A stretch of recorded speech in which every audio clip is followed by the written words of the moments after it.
কৃষকের কোদালের কোপে উঠে এলো গ্রেনেড, যা দেখে ভড়কে যান ওই কৃষক। বিষয়টি জানাজানি হলে খবর দেয়া হয় পুলিশকে। পরে বোম ডিসপোজাল ইউনিট ঘটনাস্থলে গিয়ে উদ্ধার করে আস্ত গ্রেনেড।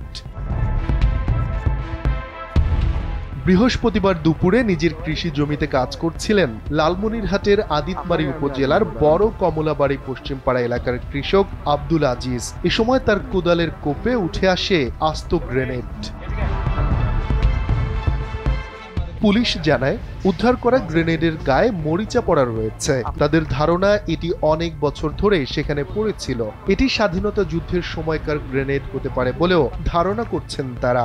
সে আমাকে জানায় যে এখানে একটা বোমা সাদৃশ্য একটা বস্তু দেখা যাচ্ছে। পরে আমি তাকে পাঠাইলে দেখা যায় যে এটা একটা হ্যান্ড গ্রেনেড, অনেক পুরাতন।